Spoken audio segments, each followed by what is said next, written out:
Hey guys, this is Doctor McFarland, and welcome to another Q&A of Tac-0-Bout gear here on Tuesday nights.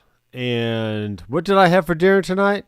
Well, it was not tacos. We actually had pizza from Sam's Club, and I might have had a few chocolate chip cookies. So we're all getting ready to get ready for Thanksgiving and all the fun stuff. So we just kept it easy tonight and just got pizza from Sam's Club because the wife was already out running errands, and it was delicious.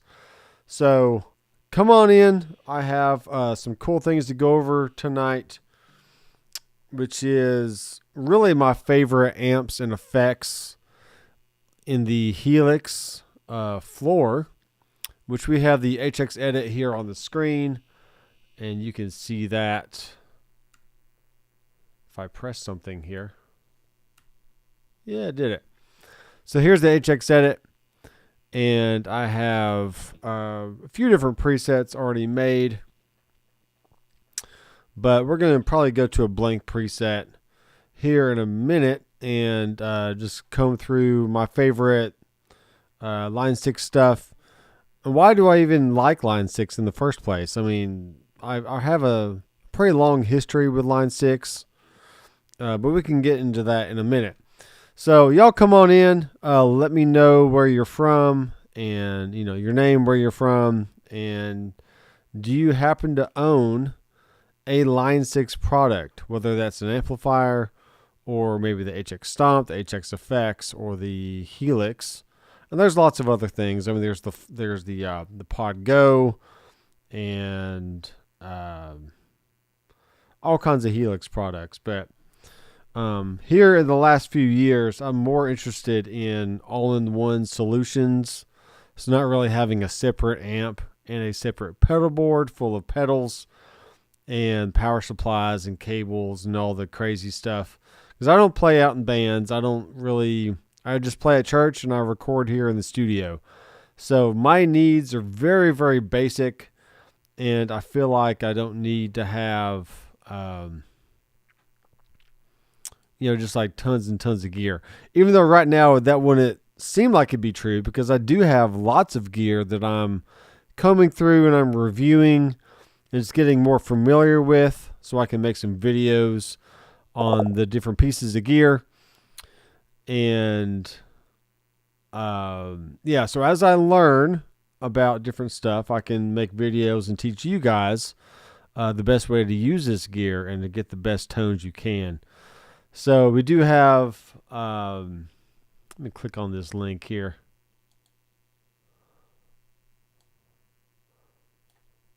So we got David from Fresno. He has a Headrush, but thinking of a Helix. So this is not going to be an episode on, hey, the Helix is the best thing since sliced bread, and you should just not worrying about anything that you currently have or think about having. That's not going to be this type of episode. Let me go back to my other scene here, which would be on S. Yeah, I figured it out. So I'm still learning ECAM Live, and I've set up 4 different scenes. So I had my intro with a countdown, and this is my default scene with me just on the camera. Then I have my head and gear scene here, so you can kind of see me there. And then I have an outro, which I'll play a little bit later. But I also have shortcuts called up, so I can just hit a button, and it goes between different stuff. Okay, so you can see my hand here. I'm on a keyboard. You can also see a QCon Pro X from Icon. I have the Pro X main unit, and I also have an XS expander, so it gives me 16 faders. So it's something I'm trying out here in the studio because I confiscated it from work, and they don't mind. They want me to try it out. So, but I am giving it a test run to see how I like it on my desk, and I like the look of it on my desk for sure. It's just a matter of, do I want to slide everything over kind of toward the middle and then have a little bit of room on either side to put little stuff here and there. Or just keep it all to the left and have, probably like a 12-inch area I can put other stuff, whatever that is. So it's all fun. And yeah, so if you've seen my channel for any length of time, you'll know that I'm a big Headrush guy. I have 4 years worth of Headrush videos alone on my channel. And I like the Headrush because it has a touch screen. But the units, I've had a lot of stuff before the Headrush though. I've had tons of pedal board setups and all kinds of stuff. So let's go through a brief history of all the Line 6 options or products that I've owned over the years. And I probably could have another scene here with me in like a web browser, but let's not worry about all that. Let me just talk for a little bit. So back in the early 2000s, I was mainly just playing at church like I've always done. I was only in a band from around 2010, 2011 through 2016. So probably, it seemed like forever. It really did, but it's probably only about 5 or 6 years I was in a band. But before all that, I mainly played church, and I had a few select pedals here and there. And I had one of the first delay pedals I bought was a green DL4, which is a Line 6 DL4. And it's the delay pedal, which has the 4 switches on it. And you had your tap tempo. You could do looping on there. It was really, really cool. But it was only delay effects. It didn't have any of the other drives or modulations. They had the other like FM something and MM something. It probably would help if I showed it on a screen, but I'm just not. And so yeah, I had the green DL4. And what I really loved about that pedal was the ability to loop. I could loop stuff, which was neat, just playing around. And then also had a great auto volume echo effect, which essentially is a swell effect where you play your guitar and you kind of like roll up with your volume knob here. So you can see me roll my volume knob. So if I go like this is down. Actually, this is down. Right.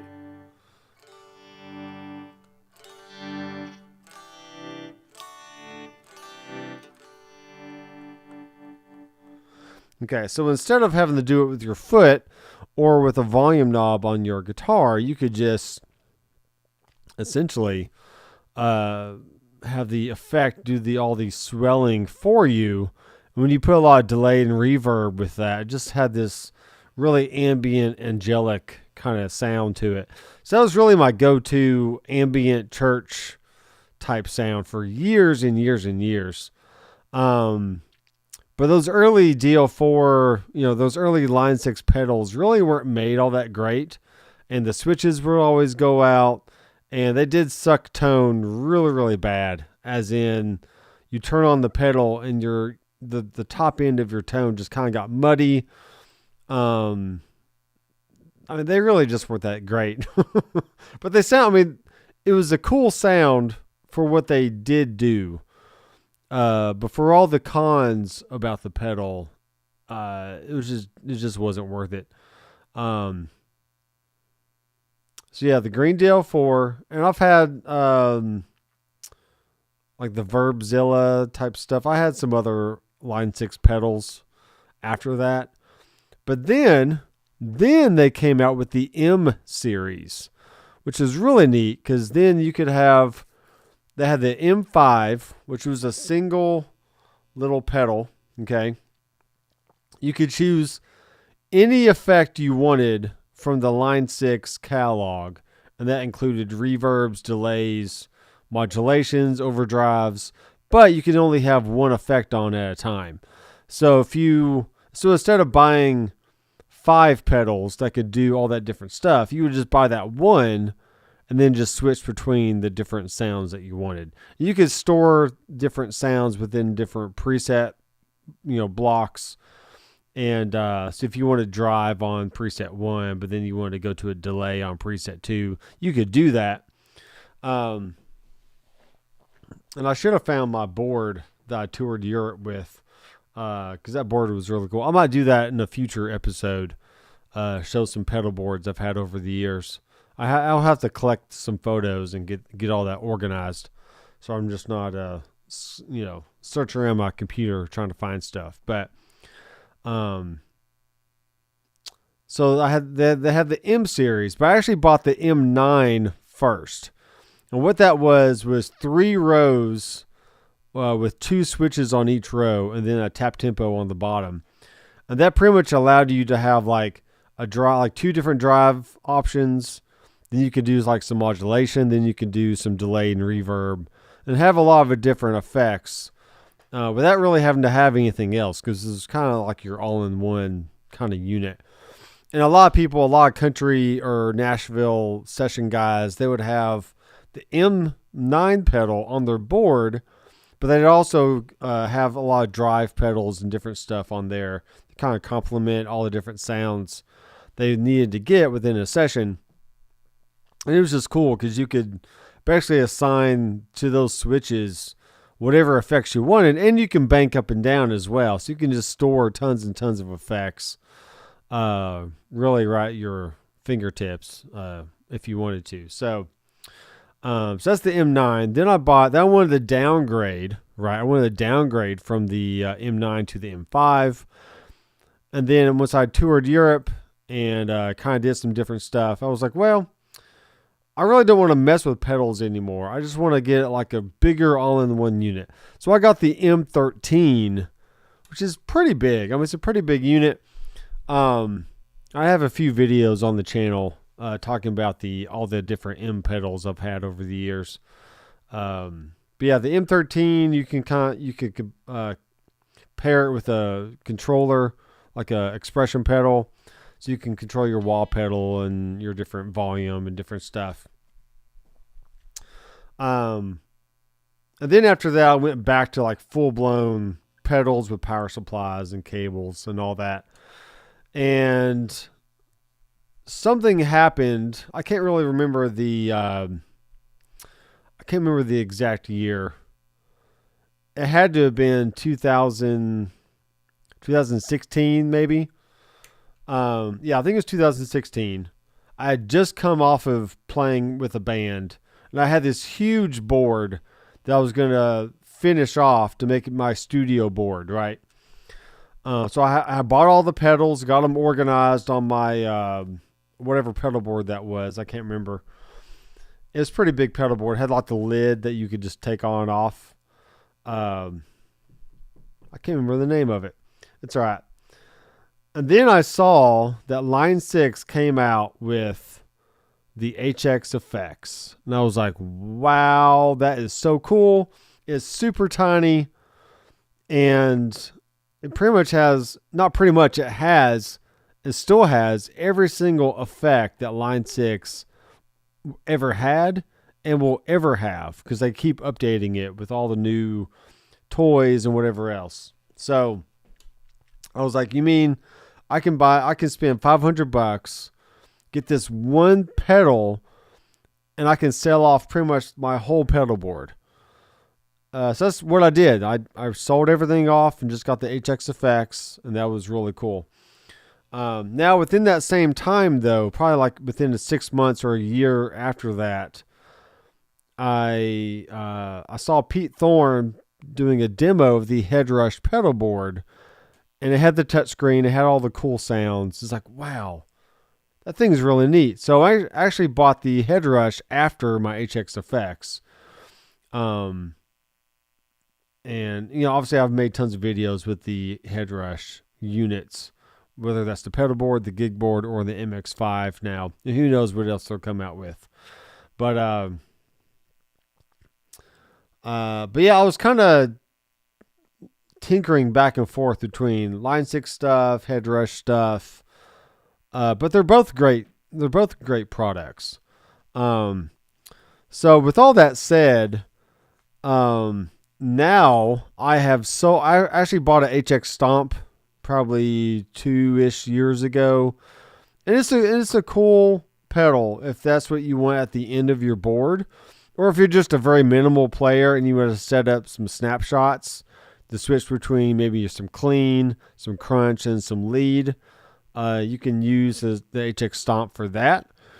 But there is some stuff that I liked about the full-on Helix floor that I thought it was worth selling the HX Stomp. I'm still keeping the HX effects because I can use that for all kinds of things in the future in demonstrations and different stuff. But the full-on Helix, it just keeps getting better and better, and they keep adding more things. And like for instance, the compression, you can actually see the gain reduction on your screen. I'm not sure if you can see it here or not.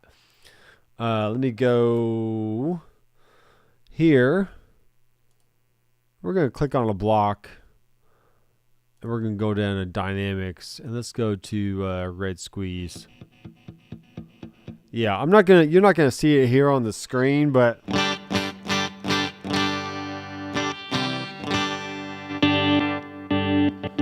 all right. So the bridge pickup on this guitar, the pickup selector, there's been something wrong with it for like at least a year and a half. I just hadn't figured out what's wrong with it yet. But it does go dead, so I'm just gonna play on the neck pickup here.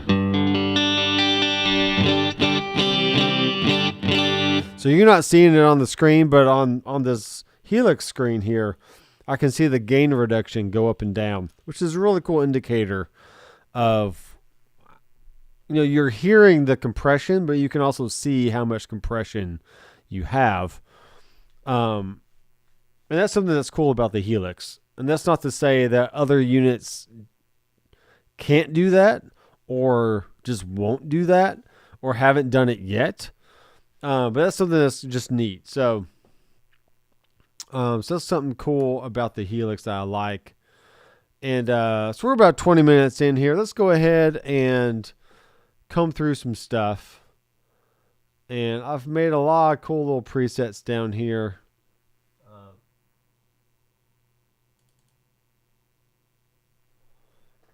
I should probably not be clicking on that. I need to click on here. I was getting confused. We do have different user banks. So let's go to user 2. So we have a totally blank slate. And let's actually start off with some amps. At least a clean amp. And then we can start adding some effects. So what you can do here is you can just use your mouse. This is HX Edit. And this is something that you download on your computer, so you can actually control your unit, whether that's the HX Stomp, the HX Effects, or the Helix floor. So just click on a block. You can come down here. We're going to click on Amp. And I can go ahead and show you the new cabs as well. But we're going to go really super basic. And we're going to do a US Deluxe vibe. And this is a Fender Deluxe Reverb.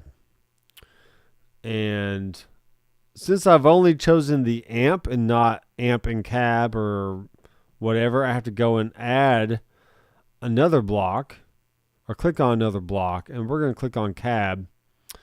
And we have the option to have a single, the dual, the single legacy, or the dual legacy. So the legacy is the older versions of these cabs, but now we have a new version. So we're just going to click on single, and we're going to do the 110 Princess. I could probably move this over here, maybe. I'm trying to get myself out of the way. Out of the way, Nate Dogg. All right. I'm not that important. You've seen my face, right? I mean, you don't really need to see me. It's all good. All right, so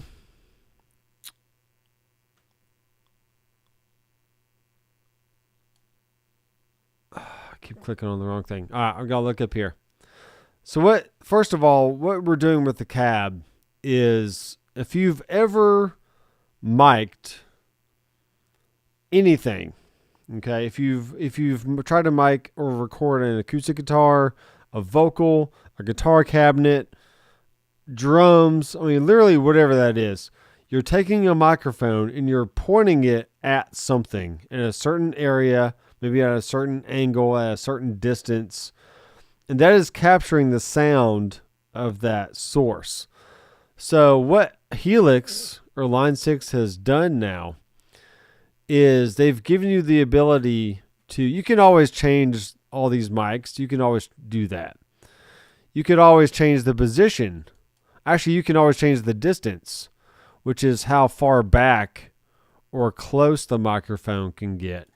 But now, this is something that, and I'll probably do a comparison video very soon on Helix versus, Headrush, or Helix versus Kemper or Quad Cortex, or just whatever. Definitely Quad Cortex, because they also have this way of seeing a speaker and moving the mic around wherever you want.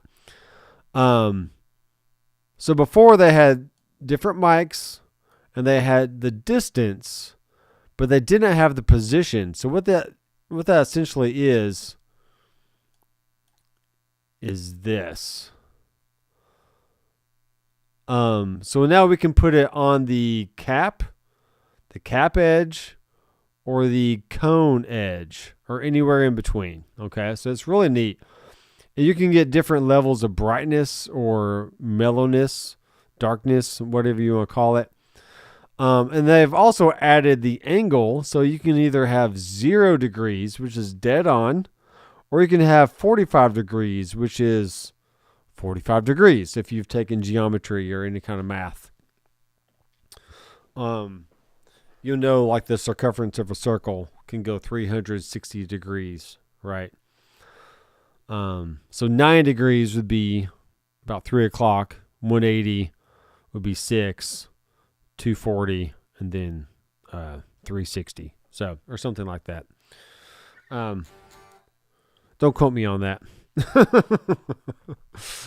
But that's essentially what that is doing. So let's do a little playing here.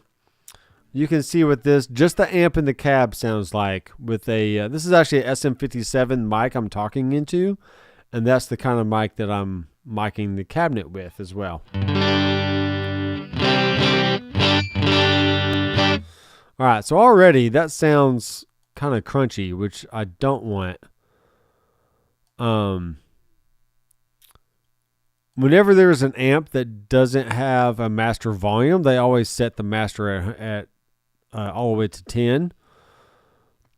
But we need to bring down the drive to clean it up. So just imagine you got the different numbers on your volume dial on the amp. So if you have it on 1 to 2, that's pretty clean. 3 to 5 is starting getting kind of gritty. Then anything past 5 is just, whoa, you're getting into distortion land there. So here we go.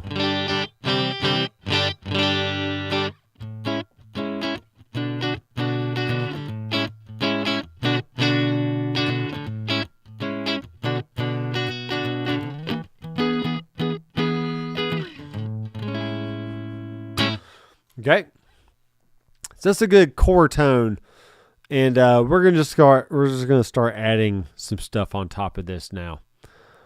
And at the end of this stream, either tonight or tomorrow morning sometime, I do have a Helix Studio Presets course on my website. It's really not a course; it's really just a place to go download files.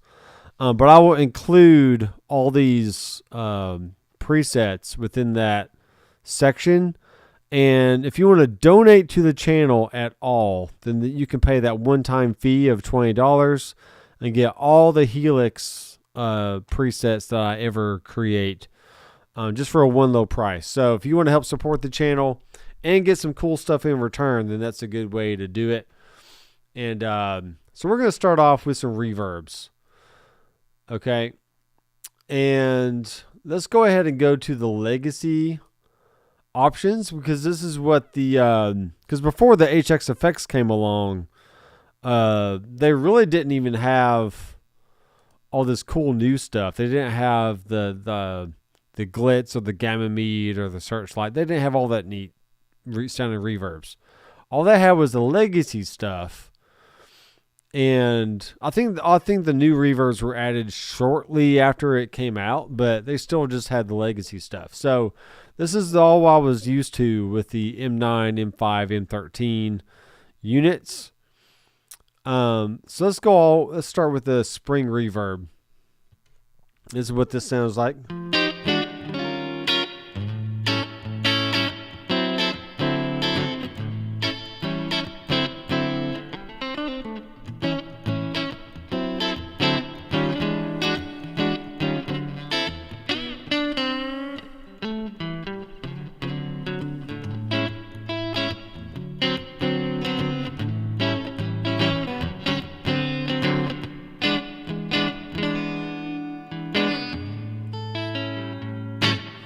That sounds good.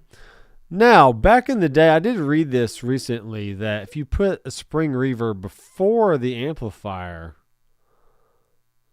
yeah, I just did it. If you put it before the amplifier, that's actually where it is in the circuit. So let's listen to it now.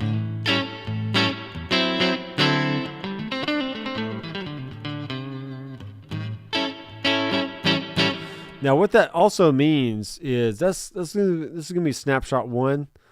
Let's go to snapshot.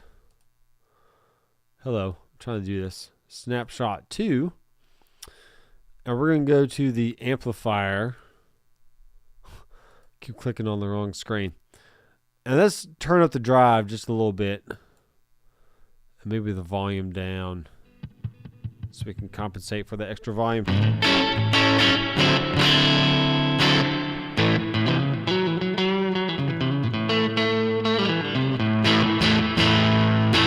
Now, when you have delay and reverb going into a distorted sound, it's going to really exacerbate and really just bring out the effect of the delay and reverb.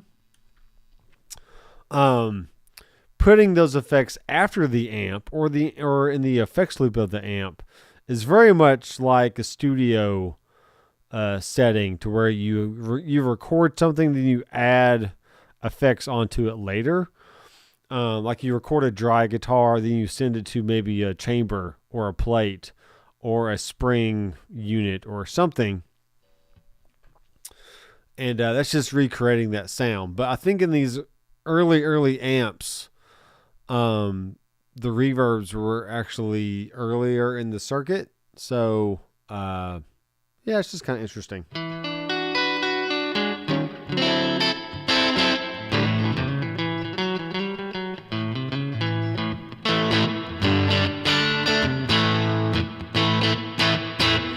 All right, cool. But just for fun, let's put it back after the amp. Okay. And we'll go back to snapshot 1.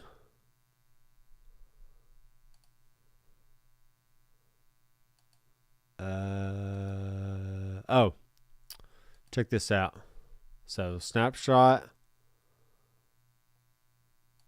All right, we'll stay on snapshot 2. What we have to do here is right click.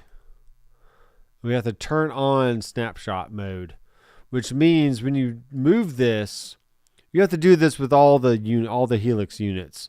When you move it, that stores that setting. So if I want to keep that there for snapshot 2, but then go to snapshot 1, I can actually turn this down, back where I had it, maybe around 2 or so, and then move this volume back up.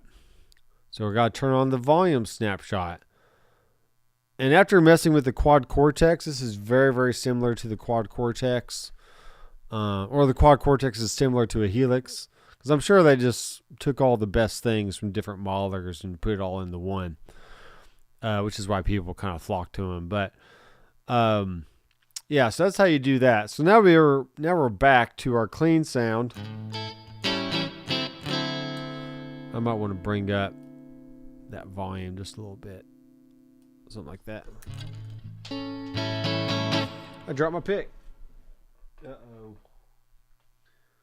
Uh-oh. Gotta get a pick. All right.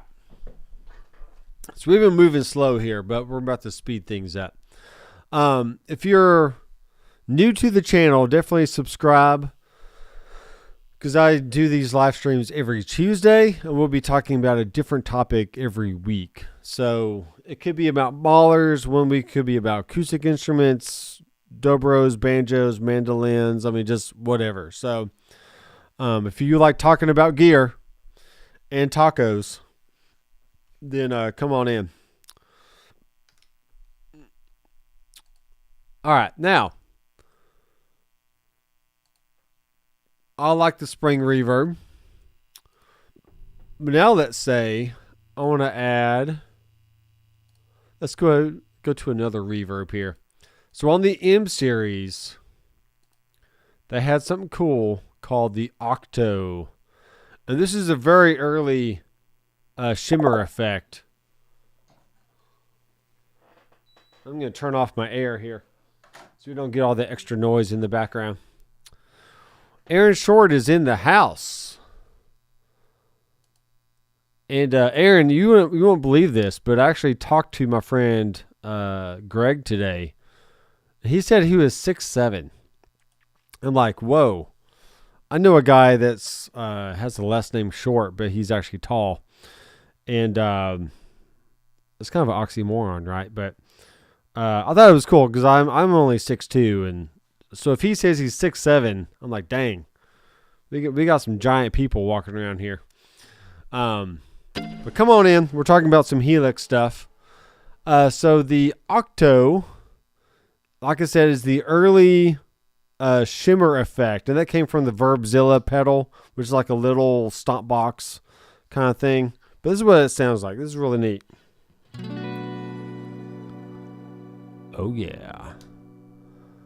And let me make sure. Yeah, we should be panned hard left and right. So you should be getting a nice stereo sound here.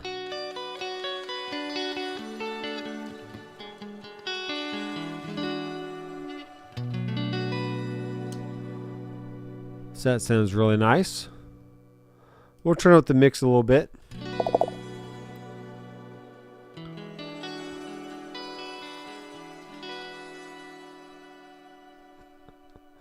Don't call me a moron. Okay. I'm not saying anything.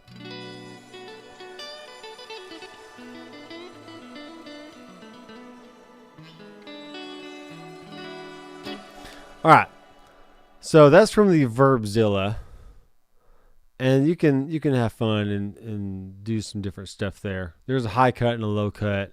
I always, on every unit, I always put the trails on. And what the trails do is they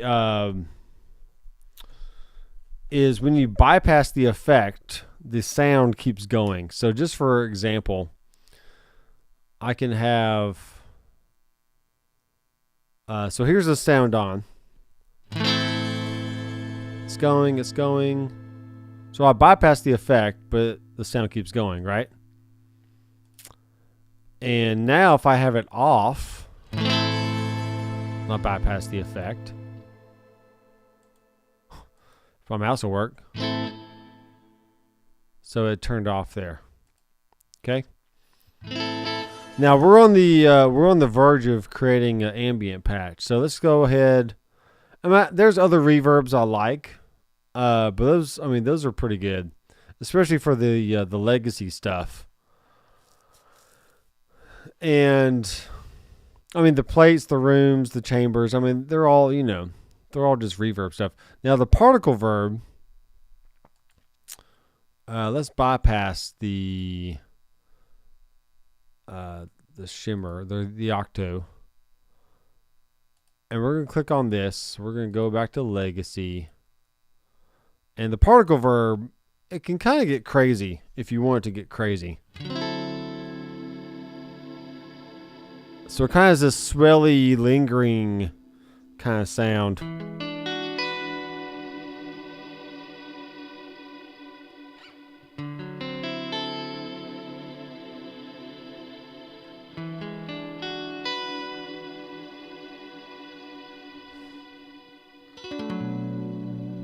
Wah, wah, wah. Okay, now, so that's on stable mode. The next one is critical, and it's going to get even more crazier. So check this out. So now I have a little bit of a pitch bend going on in there. I'm not too fond of that. I like the more subtle effect. But then you got hazard. Sounds like this.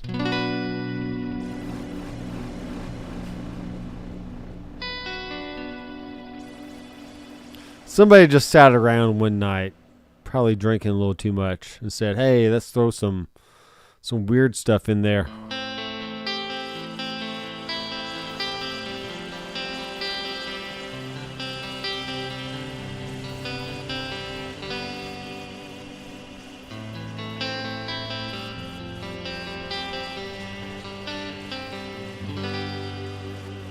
Okay. But I definitely like the more stable sound.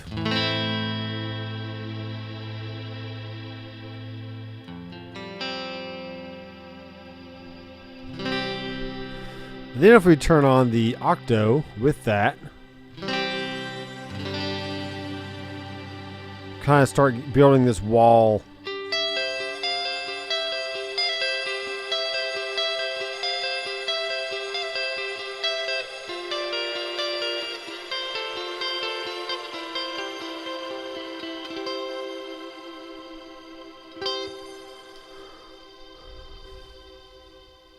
All right, I like that. I'm going to move over a setting here so I can get a block. And let's go on to the delays.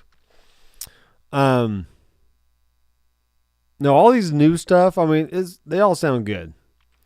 But I want to go to the legacy because I started off with the green DL4 back in the day. And these are all the sounds you can get on that DL4. Phase echo? Yeah, I think that was right. So ping pong, this gives you like a, side to side kind of sound. And we're going to turn on quarter notes, actually dotted eighths. And we're going to tap in the tempo. Something like that.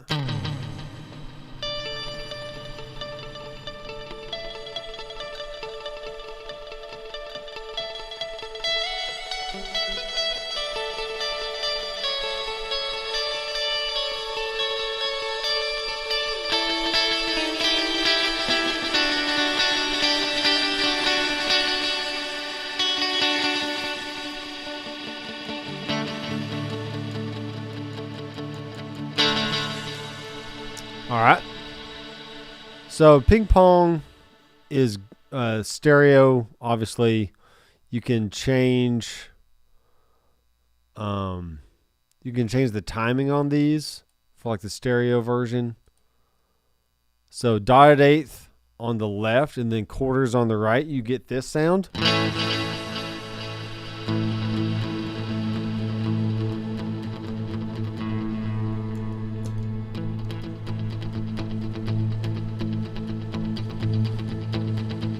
And when you sync up the tempo with your playing, or you're playing with the tempo,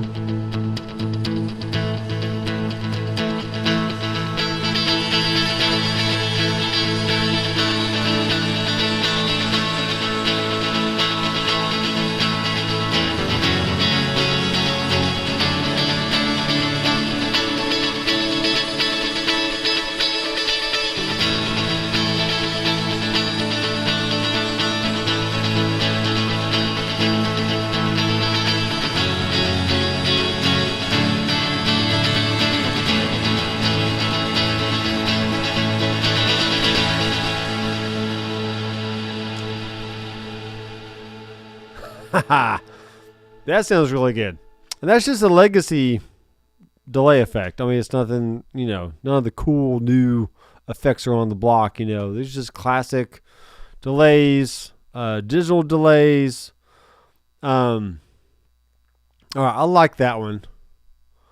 Let's make this preset just like the ambient type sound. Okay. Now we're going to go back to the delay. I always get tongue-tied when I say the delay. You can see the echo platter is now grayed out because we're running out of DSP. But we still got room for the auto volume echo. So this gives us time, which if you can kind of keep it loosey-goosey with the time. It didn't have to be like an exact core node or anything. We can kind of keep it long. The feedback needs to be up. The depth.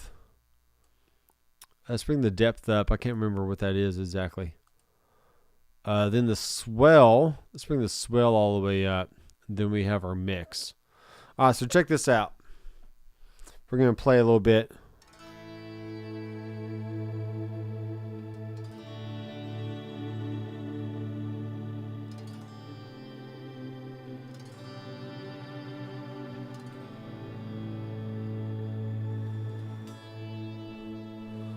And if we brought the swell down, what does that do? Nothing. So it tells it how much swell you want in the signal. Because we do have the delay time, and the mix gives us how much delay we have. Right? But the swell parameter actually tells it how much swell we're going to have in there. So we got glory.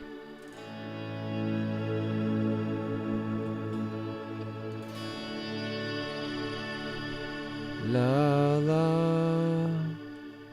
If I bring it halfway down. So the swell is really the swell time. So if you have it really short, it's going to swell in short. And if you have it all the way to the end, it's going to swell in very, very slowly. So that's a good time right there.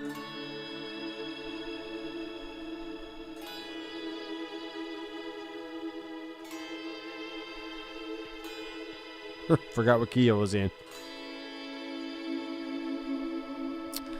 Wow. All right, we're going to save this here.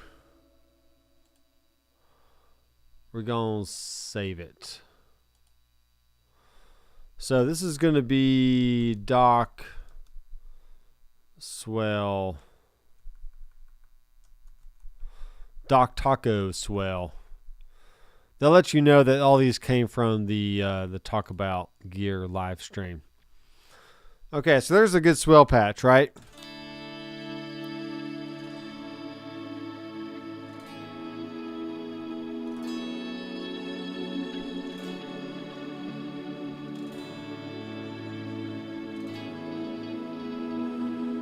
And I actually have a song that I could probably put a pad of guitar down underneath the intro, and it would sound really, really cool. So I actually need to find my EBO for that, because that would be great. That'd be really cool. All right, let's move on to now we have an option here. Instead of starting totally from scratch and putting in a new amp and cab, I mean, I could put in a new amp. Yeah, let's just go ahead and do it. Let's go ahead and do it. All right, so brand new. All right, this time around, I'm just going to bring in the amp and cab and not worry about the separate cab. Or can I do that? Yeah, I think I can do that. Let's bring in the SX30, which is a AC30 sound. Okay, we can still do stuff like that. So when you bring in the cab together with the amp head, you don't have the option to make it single or dual, because it's always just going to be single. But we do, we still have the ability to change the microphone and all that. So I think a lot of people live, Joe Bonamassa, John Mayer, they're starting to use these SM7Bs to mic their cabs with. I don't know why, but I mean they're definitely not as thin sounding as the SM57, but they still have a good amount of brightness to them. But they're not as bright as a condenser microphone. So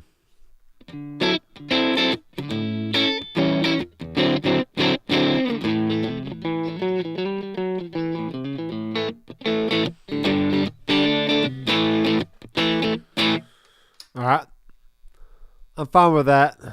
Let's add a reverb at the end of the chain here. Let's go with one of these new ones. So we're going to do dynamic ambience, which is not an ambient sound, as in like long and lush, angelic, whatever. But it's a sound of like an actual room and how it responds, how an amp responds in a live room. So check this out. We got this kind of sound.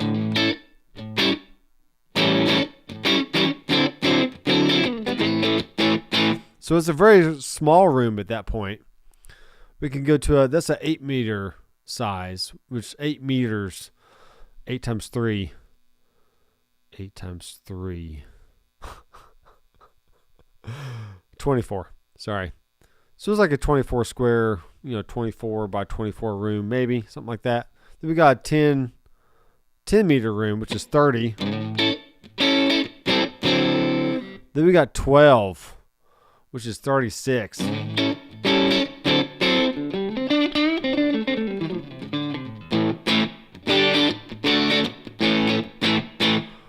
Okay, you can mess with the pre-delay time,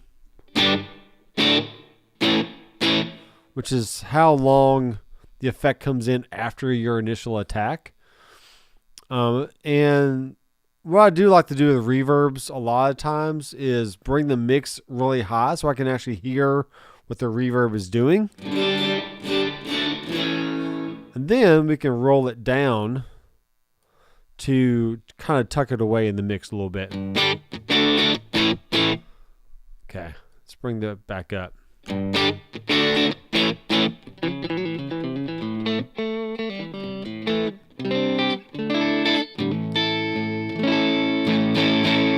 All right. I'm not fond of the dirt of the amp. Let's bring that down.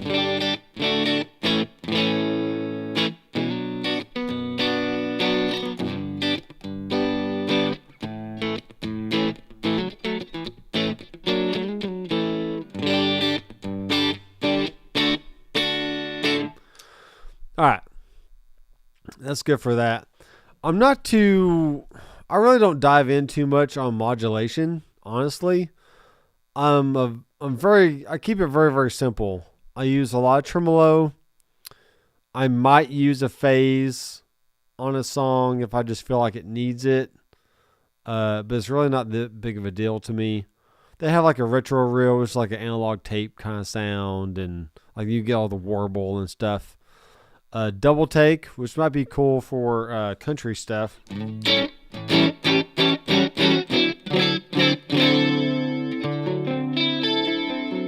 All right, it's actually not a slapback sound.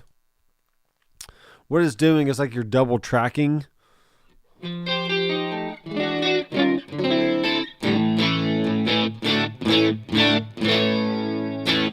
And what that essentially means is if I record a part and then I make a new track and record the exact same part but a different performance, that second performance is going to have a little bit of nuance in there. It's not going to be exactly the same as how I played it before.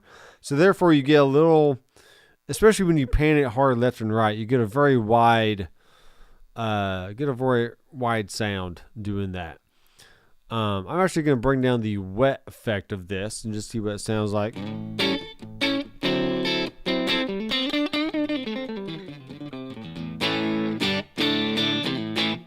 So it kind of works to add a little bit chorusy kind of effect to your overall sound, if that's what you like. I'll keep that in there just for fun, but I will turn it off for now. But really, tremolo is my main effect, main modulation effect that I use a lot. And what's cool about the Helix is we have a few different tremolo options. We got 4 here. We got optical trim, a bias trim, a regular tremolo, and then a harmonic tremolo. So optical is going to work off of like a light sensor kind of thing. I don't know the science exactly behind it, but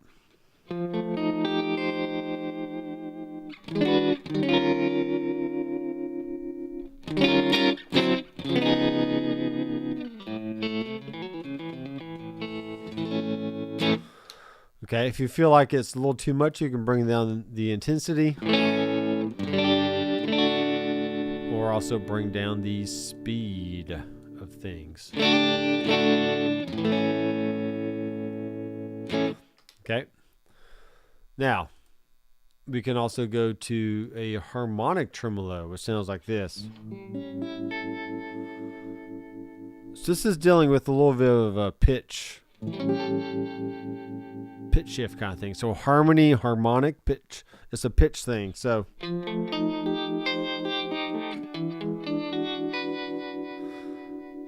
there's a lot of parameters in here which I don't fully understand, but let's just bring down the intensity. Actually, we can keep the intensity all the way up, but then bring down the mix a little bit.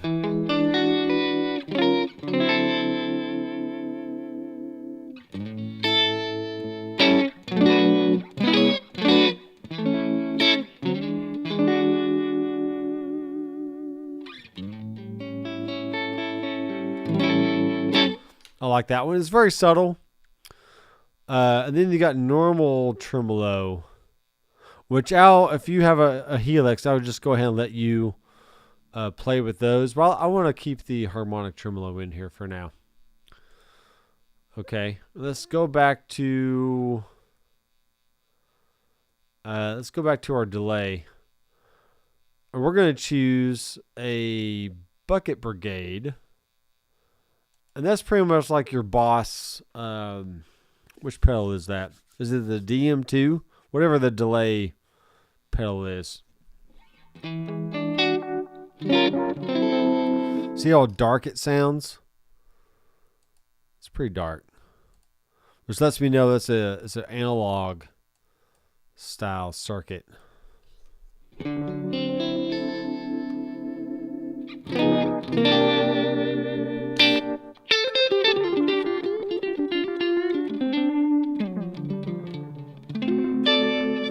And once again, turn the trails on for all that. Okay, so we're coming up on an hour here.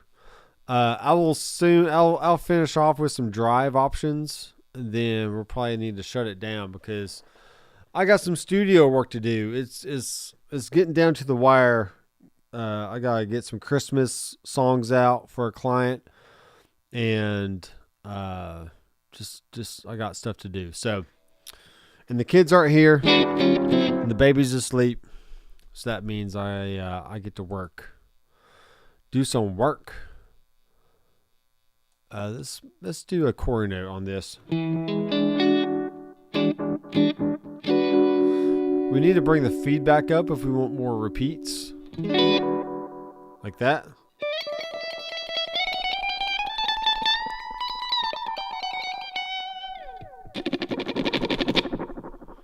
Something like that.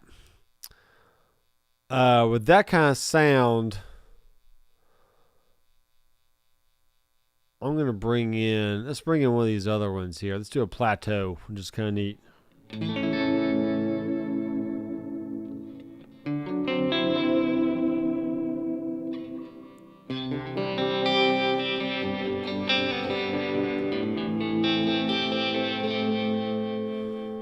Okay, this pitch is on a down an octave, so let's bring it up an octave. Then this one is up a seventh, which is kind of strange. Let's just make this one unison. I'm using a trackball here, so.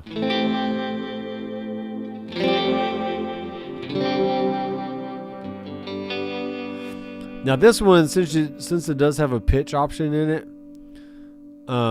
you can kind of get it like a shimmer sound.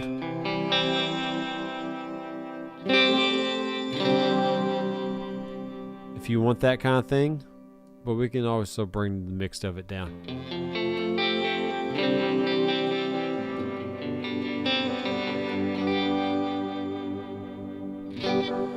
Okay.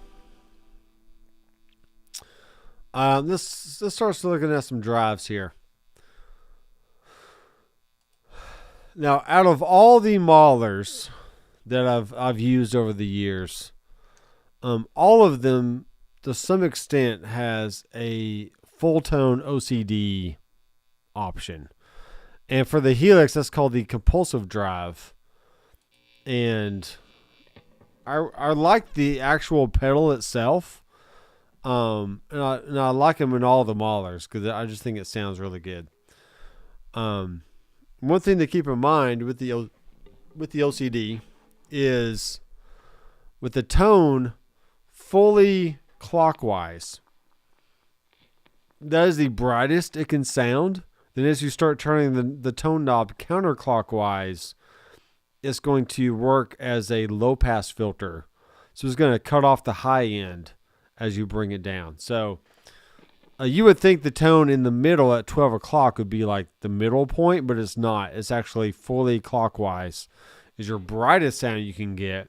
Then as you roll it down, you're getting a warmer and warmer tone. So let's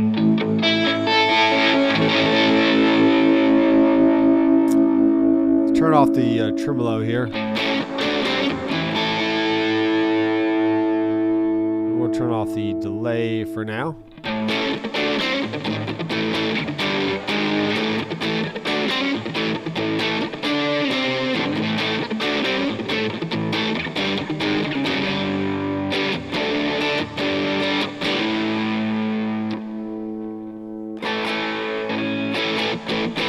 Okay. Now we can stand and bring the tone down just a little bit. We also have a peak type, so we have low peak and high peak. So we'll put on the high for now. It's a little bit more gain and a little bit more mid-range. And there's two different versions of this pedal as well. So we got version 2 versus version 4.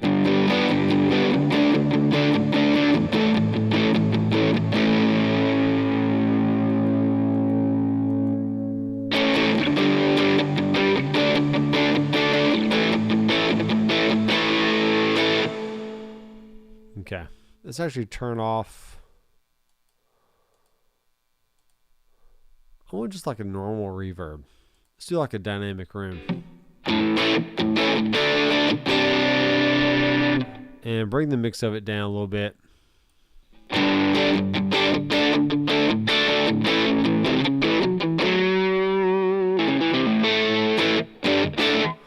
Okay, now what you can do with overdrives is you can stack them. So you might not want as much gain on this pedal as you think you do, because it still sounds pretty gainy even at 3. So if you bring it down even more. Okay. Let's turn.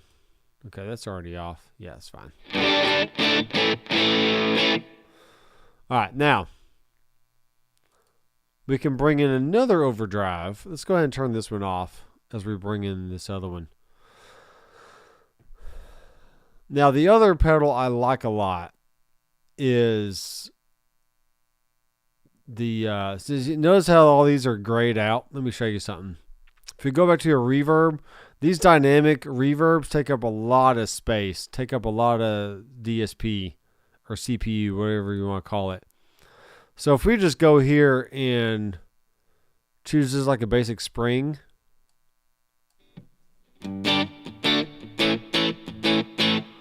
If we go back to our drive section, check this out.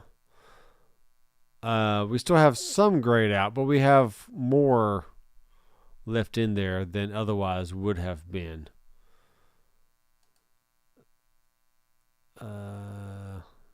Yeah, I'm thinking if I take this one out,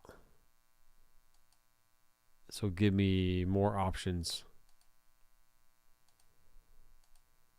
Okay, so now we have the full gamut of options again.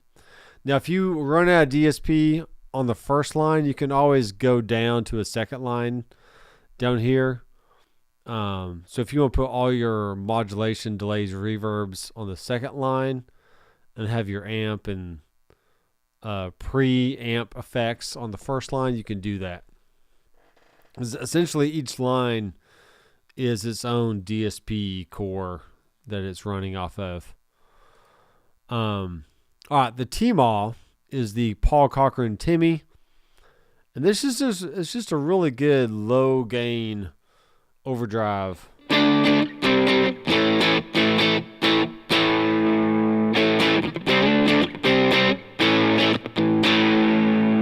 And we have a bass cut, which means if you bring it up more, it should cut the bass versus bringing it down. And also notice that the gain reacts differently. Aaron is asking where the Kemper is, and I'm doing a Helix episode tonight. But I played the Kemper all day today, and it was great, so don't worry. It's still a cool unit. Same with the treble cut. See how bright that is versus if we brought it all the way back here. It gets really dark. So the knobs do exactly what they say they do. They either cut bass or they cut treble. The higher you bring it. And then we have the up, center, and down. So that's different gain modes on the pedal. Usually up for most pedals is an overdrive sound. Center is more of a LED, very clean boost. Then down is usually a distortion sound. So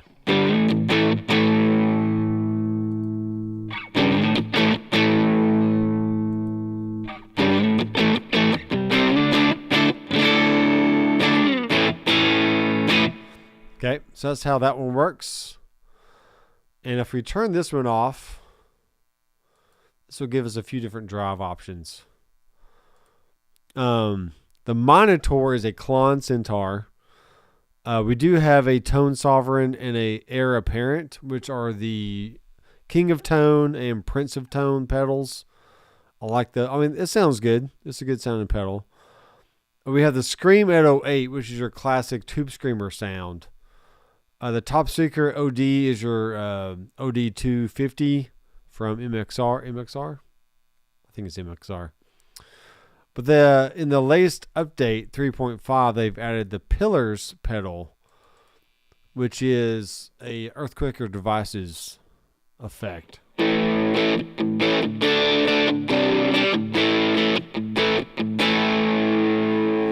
have a few different modes here. So it should be the same as the T-Mall. We have overdrive, boost, and distortion. So let's boost, and then overdrive to the left. So some good options there.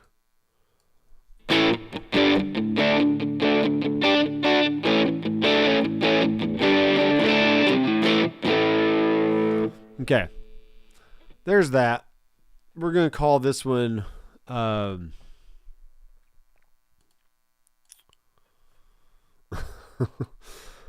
Doc Taco Dirt. Yay. We did it. So there's some drive options you can experiment with. Let's go back to our amps now. And there's one. I've always been a fan of the Mesa Boogie dual rec sound. But really the Archetype, which is a PRS Archon amp. Man, they just sound really good. So what we're going to do here is we're going to add our cab on the second line. We could do dual, but I'm not going to do dual. I'm just going to keep it.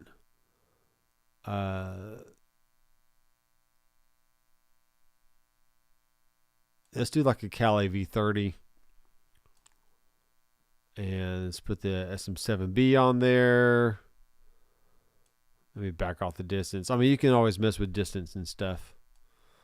That's fine. Maybe turn down the high cut a little bit. All right, now, since I have one element or one block on the first line and another block on the second line, let's hear how this sounds. If I turn my volume up. All right, so not that great. What we have to do to send the first line to the second line is click on multi and then go path to A. So that brings this, it essentially brings it from here and then connects it all the way down here. And now we're going through this path. And now this is our output. Okay. We can click on the input and we can always turn on like the noise gate if we want to. Lots of other options here. But yeah, this is the archetype clean sound.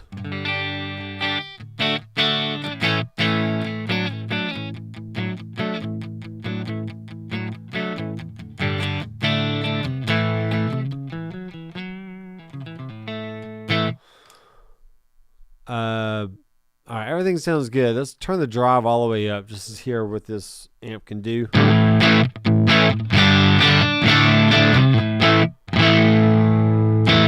I'm actually going to switch guitars real fast. Put the tuner on.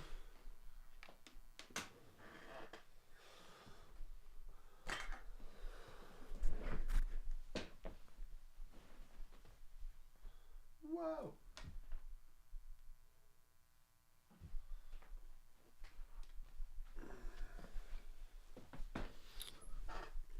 Let's go with the Old Faithful here. This is the Reverend Sensei.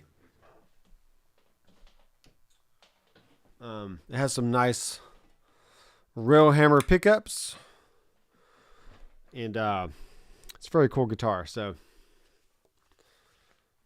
very cool. Probably want to tune. Make sure this thing stays in. Now the HX Edit doesn't totally recreate all the experience you get on the actual unit itself. It's literally just an editor. That's why when you tune on the unit, you don't see it tuning on here.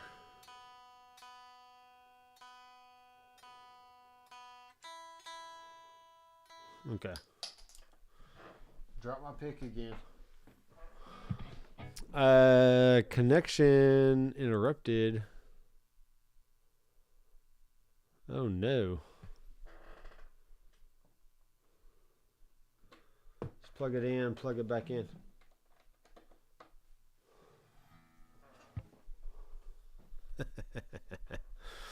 Is it going to mess with me tonight? It says it's connecting. Oh, we're good. We're connected. All right, here we go. Now. All right, so that is the clean channel of the amp. Let's put a reverb at the end. I'm really liking the Legacy 63 sound, but we'll bring down the mix a little bit.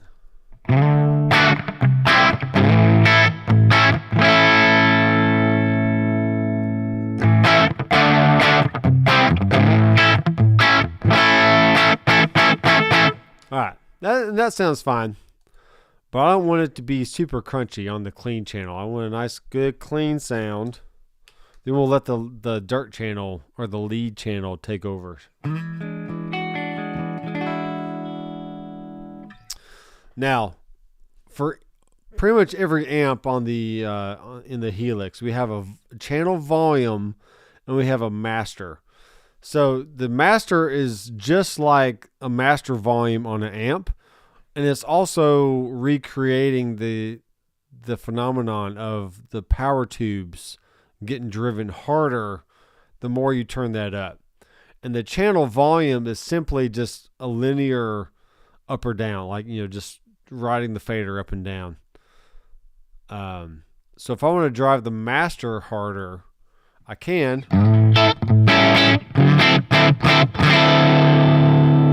See how it's getting a little distorted there in the and the woofy bass end. Then we cleaned it back up. Okay. Let me check something here.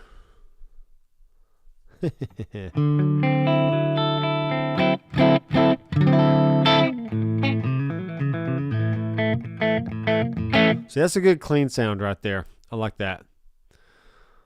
I could probably stand to bring the mix up just a little bit more.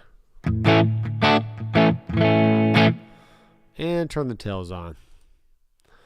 All right, now let's go ahead and add in the second amp. And it's going to be the Archon lead, or archetype lead. Sorry. We'll bring the drive down, because usually you don't need as much drive or gain as you think you do.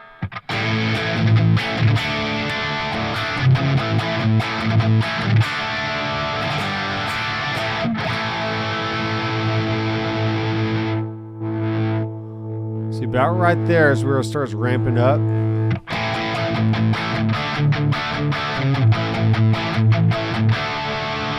But as I start turning it up,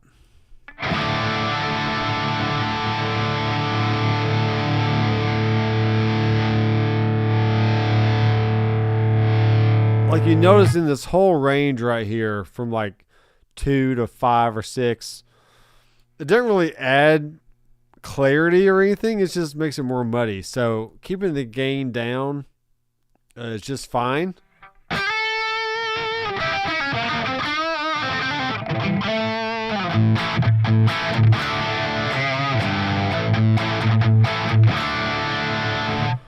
Let's see what headphones am I plugged into. Number 1. Just make sure I'm...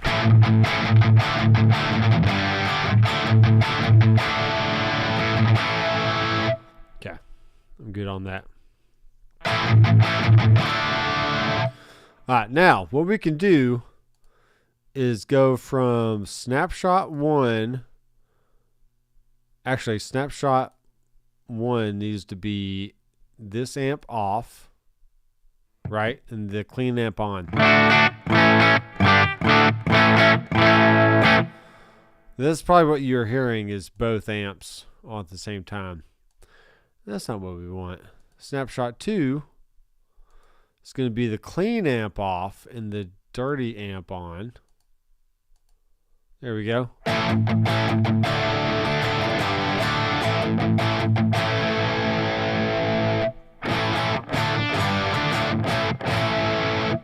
All right, sounds good to me.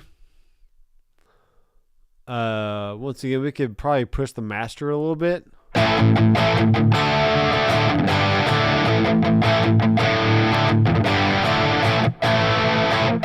I love this guitar, but I've played it so much that I have some dips in the frets on the first and second, or first, second, third frets right here. So I need to get either a fret dress, or I can just bite the bullet and replace maybe the first 5 frets with stainless steel frets. That way I don't have to worry about playing on my cowboy chords and getting them worn out. Because really the frets up here in this area, I mean, there's a little bit of weirdness going on, but these frets just don't get out of shape like you do on the first 3 or 4 frets. So I might consider doing that. I'm going to tune again.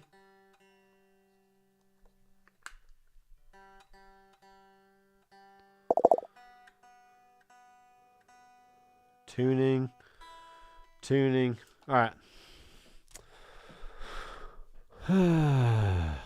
How long have I had the Helix? This particular unit I've only had for about a month.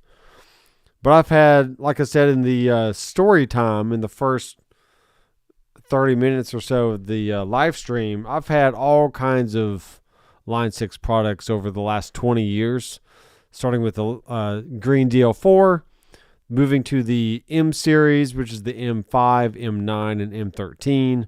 And then when the HX Effects came out, I got that to replace my entire pedal board.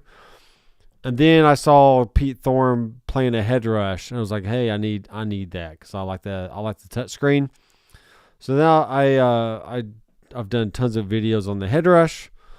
And then I bought other pedals and stuff in between there. But then I got a HX Stomp. And then I sold the Stomp here like a month ago when I got the full-size Helix. Mainly because I wanted to demonstrate in video form some different things about it. Not saying I'm a total Helix freak and I just have to have it, because I do still have the HX effects, and I pair that with my Blue Guitar Amp 1. And that's just a killer setup. The Blue Guitar Amp 1 is a great amp. It is a 100-watt amp that you can run through a cab.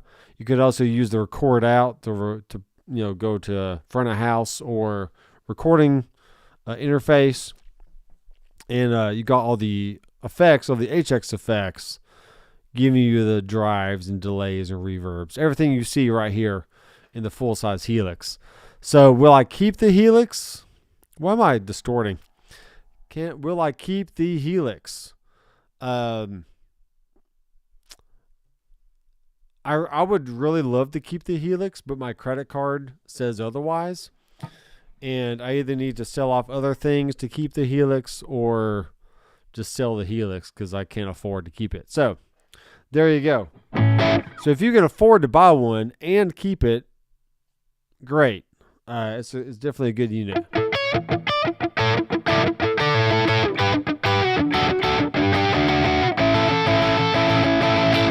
All right. So back on the bridge pickup here. I mean, just looking at how that is chunky.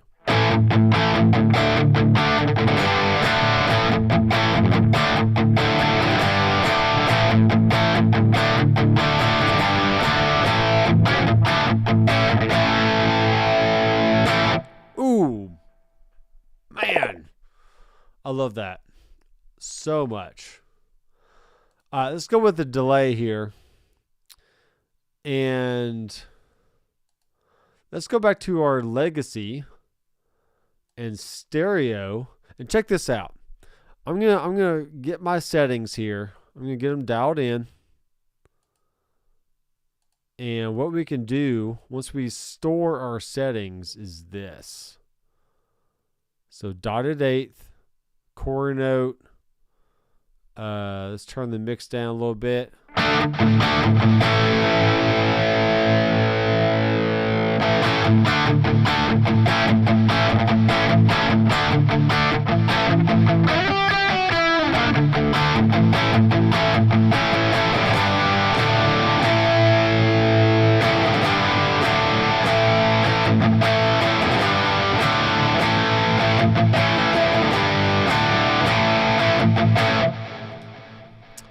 Wowza. I love that. All right. So we're going to save. Let's save this. Doc, Taco, Arc, something. All right. So what I would do if I were to use this unit and nothing else. I mean, it's very, very tempting because you literally have all these different amps to choose from, right? But if you were on a desert island and you could only have one amp that either had a single channel or a dual channel, double channels, it doesn't matter. And then you could choose 2 delays, a reverb, maybe 2 reverbs, a handful of dirt pedals, and some modulation. This might be the one rig that I would just use all the time. Because between the dirt pedals and the actual lead channel of the amp, you can get a lot of nuance there between, light overdrive to boost to distortion. And then you get the really natural amp sound of the Archon. So let's actually put the cab at the end. Let's move this up here. Let's go ahead. Oh, I forgot. So there's the settings of my delay, right? All right, now I can hit this star. This is going to save that for me. You can see I have some other ones already saved as well. So because of that, I'm going to go to here, go to my favorites. I'm going to click on Tremolo, and it brings in my Tremolo setting.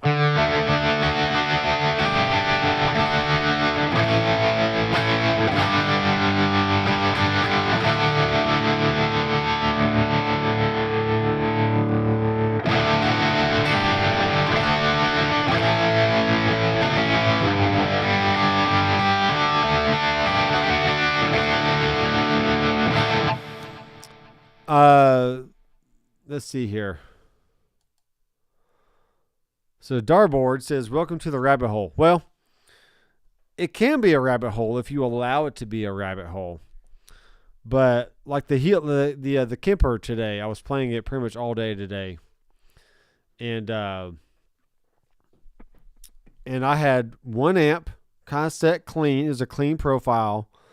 I had a full tone OCD, a Timmy, a delay, a reverb, and some tremolo. And it's basically the same setup as here. It's just a good, clean sound with some dirt options, a little bit of delay, a little bit, a little bit of wet effects, a little bit of modulation. I mean, I'm just a very simple player. I don't need tons of effects. I just don't. Let's turn this off. And let's go to snapshot number 3. And we can turn this amp off, this amp on. That's back on. Maybe the delay is off. Let's check out this sound.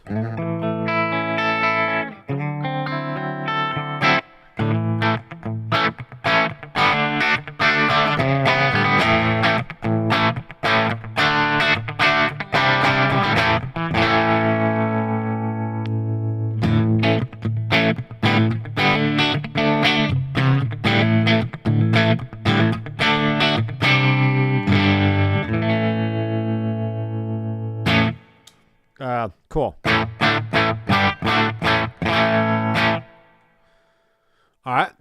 So that sounds good. We can go back to snapshot 1. We need to turn off our tremolo and turn off our delay. And we'll save it. Okay, there we go.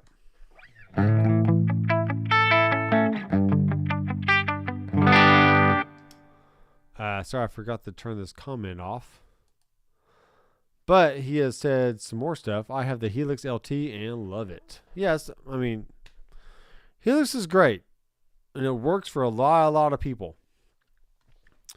I am enjoying this learning process I'm going through right now of I've had Line 6 stuff for a very long time. But having the full size Helix floor is kind of cool, just to kind of get a glimpse of what it can do. Even though I probably will end up selling it and just keep the HX effects and the Blue Guitar Amp 1 because it's just a good setup. And I don't want to get rid of the Amp 1 because I'm still doing videos with that. And Thomas Blug is coming out with the Amp X very soon, either next month or early first quarter of next year. And that's going to be a huge game changer. If you like real analog amp tones that aren't digital at all, but you want the convenience of having it all in one package with 16 cores of digital effects. So yeah, it's kind of neat. Actually, this needs to go there. I'm learning about overlays. So for instance, if I go back to my my S overlay and then show the comment, it should show up there.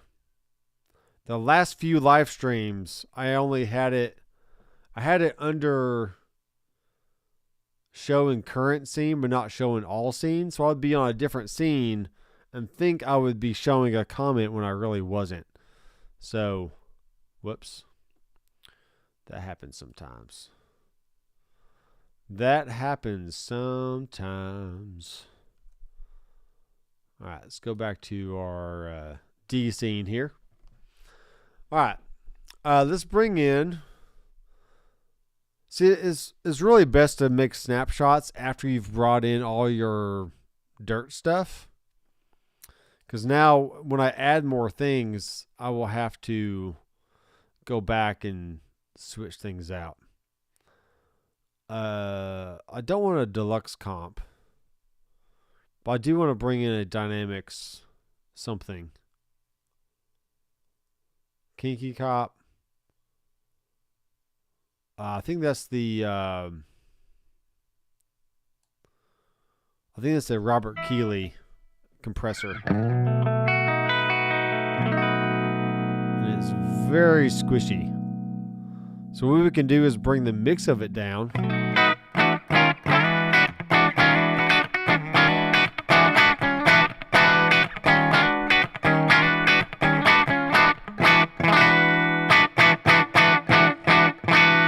But we're getting 35 dB of gain reduction, which is stupid insane. So let's just bring down the sensitivity of this here.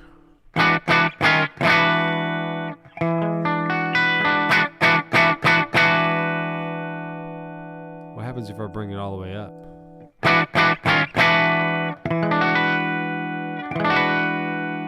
So what's cool is I can spank it really hard. That's what she said. And then just turn the mix of it down.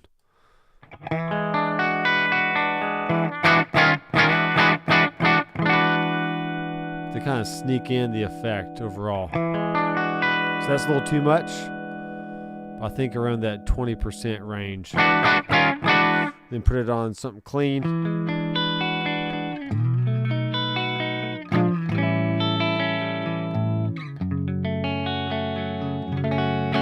So that helps kind of contain the clean sound just a little bit if you want that kind of thing. I don't know why when I move these blocks the screen gets weird, but let's add in a drive here. And let's do the tone sovereign. So this will allow us to get... Actually, no, I don't want all those options. I want the heir apparent. Overdrive gain mod is down or normal.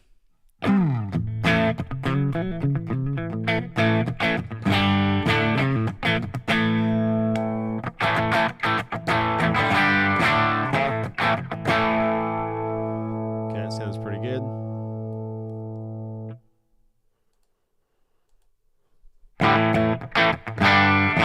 Now, my rule and your rule, if you so choose to do it, is you need to have the volume of your pedal be at least the same volume, if not just a smidge higher, versus, with the bypass versus enabled settings. So this is my clean sound without the pedal on.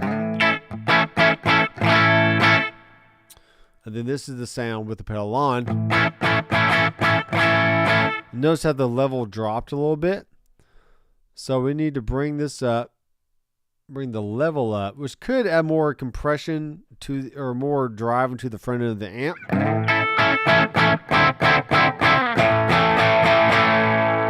That's a risk I'm willing to take.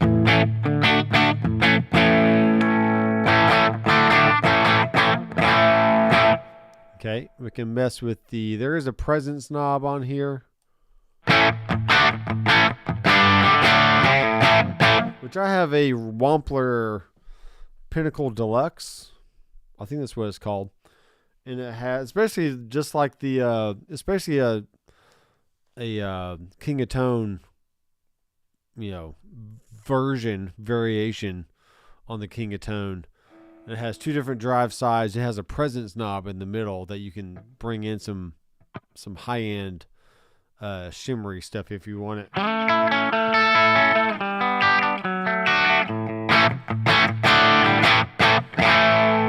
right, so we can turn that off.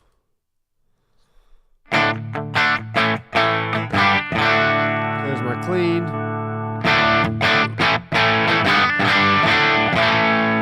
Cool. I like that. So let's turn that one off. We'll go down to snapshot 4. We'll turn off the modulation and the delay. We'll leave the distortion on. And we'll save it. But I also need to go back to my snapshot 1. Keep that on. Snapshot 2. Turn that off. And this is the sound. So I probably don't want the compression on that channel. Because it's already a compressed sound as it is. I'm saving as I go. The snapshot 3 was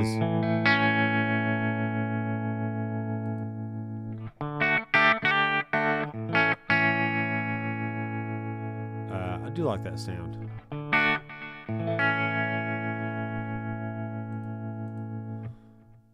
And then save it.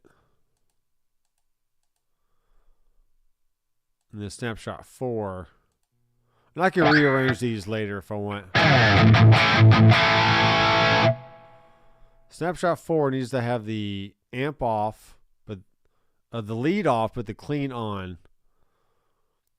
We can leave the compressor on there, and we should be good.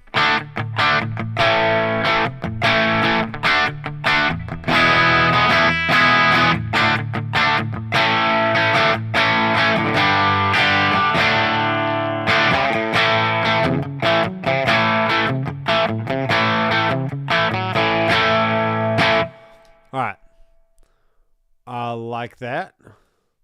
So that gives us 3 rigs for tonight, and I'll make sure to put these on the website. So Doorboard, if you want to support the channel, I have a Helix Studio presets downloads on my website. You pay 1 fee, and you get all previous presets and all future presets that I ever make. So if you want to help support the channel in that way, that'd be great. And if not, that's fine too. But if instead of doing super chats and all that stuff where YouTube takes a huge cut, just support the channel by going to my website, buying a course of any kind, 1, 2, all of them, whatever you want. And that I would greatly appreciate that for all the time that I put in having fun on YouTube. So I'm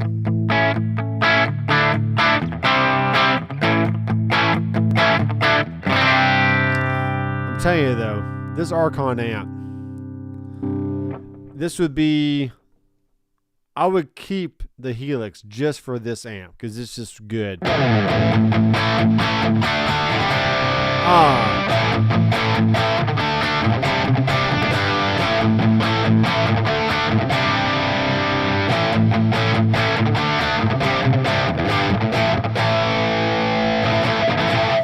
So the thing to really do, and really the reason why I got the Helix in the first place, I'm not sure if the Helix LT has this option, but the Helix Floor has 4, count them, 4 effects loops on the back. So you can add in pedals, other devices into the signal path.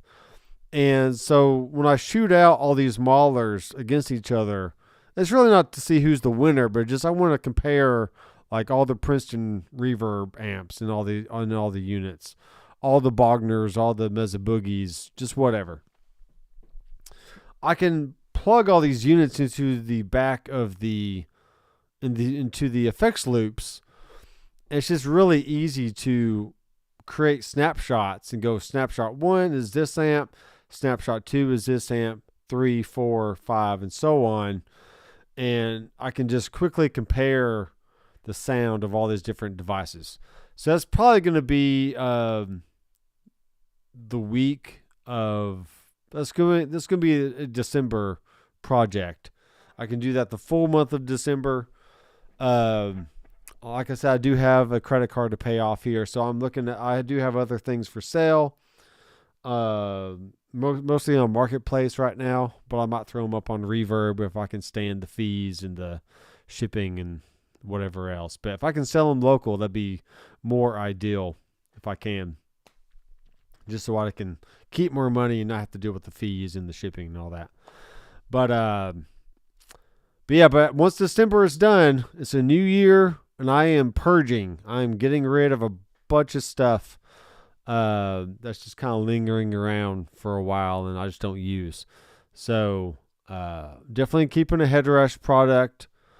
Definitely keeping my HX Effects and Blue Guitar Amp 1. And it's going to come down to the Kemper or the Quad Cortex to see which one I want of those. Which one of those I want to keep. But, you know, options. This is all first world issues, right? But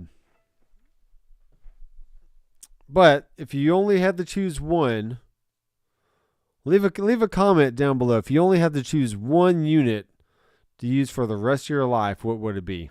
And it doesn't really matter to me what that is. It could be the Helix, it could be a Kemper, it could be a Quad Cortex, it could be a Fractal unit, a Headrush, a little Nuix device, an Ampero. I mean, there's tons and tons of options out there, and they all sound great. I mean, they really do. It really just comes down to what you prefer and the kind of user interface and how you interact with it and all that. That's really what it just comes down to. So, but check out this tone, man.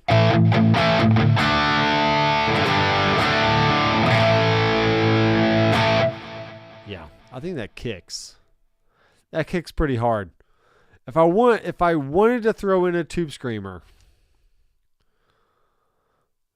I could. And I'm going to. Just because I like kicking the front end of an amp with a Tube Screamer. But we're going to bring the gain all the way down. And the tone down a little bit.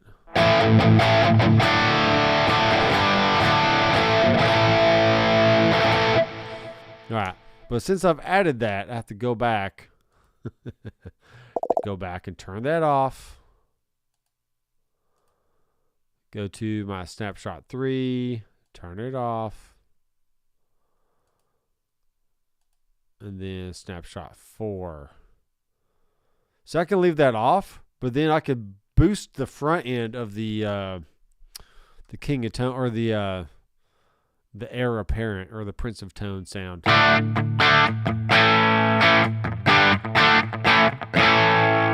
So that sounds louder than the lead channel. So I probably need to go in and adjust that a little bit. Man, my mouse is not having a good time tonight.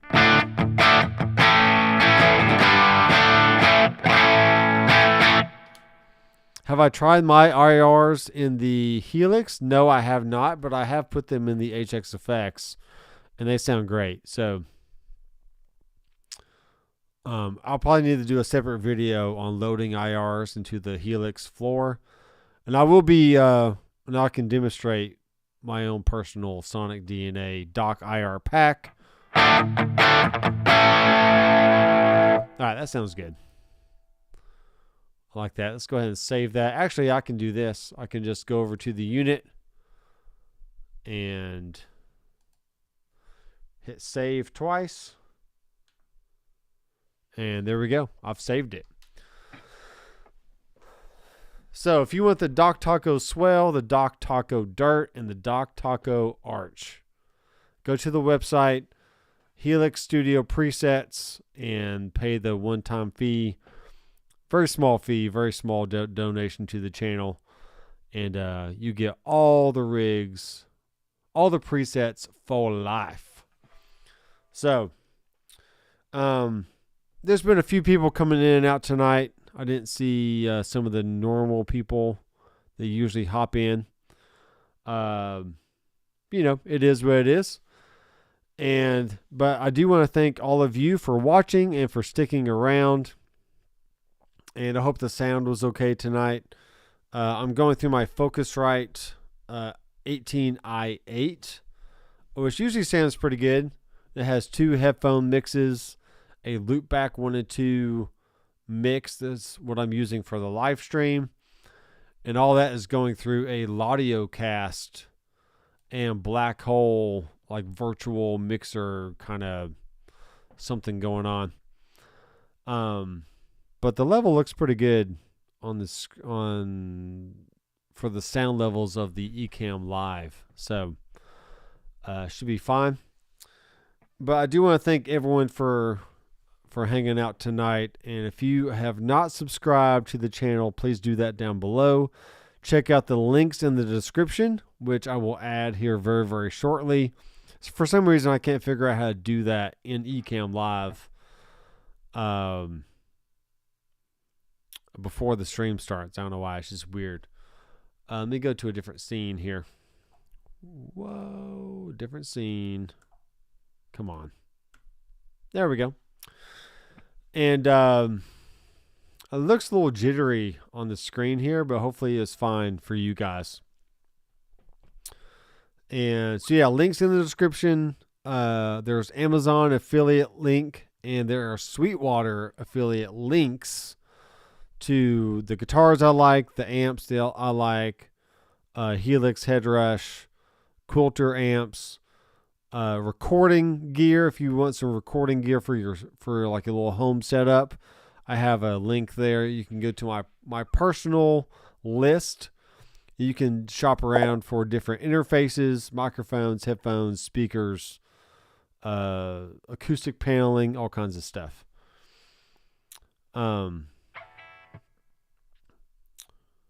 He says, thanks for the great videos. You're welcome. And let me know either through the chat function on my website or just in the comment of any of my videos what you would like to see in the future, because I'm always looking for more ideas to make stuff. Yeah, Aaron likes to bring up that. They're low on parts, Aaron. And they may be coming out with something new. I can't say or deny. I can't confirm or deny. But we'll see what 2023 holds for the Headrush company. Wink, wink. So, I don't know. I don't know what I'm talking about. Don't take my word for anything. But, yeah, that's all I got. So, I'm going to use this fancy new outro here, which doesn't have music on it, but it's going to be like a cool little graphic thing. So, you guys have a great rest of your night and have a happy Thanksgiving. And I will see you in the next video. Keep rocking.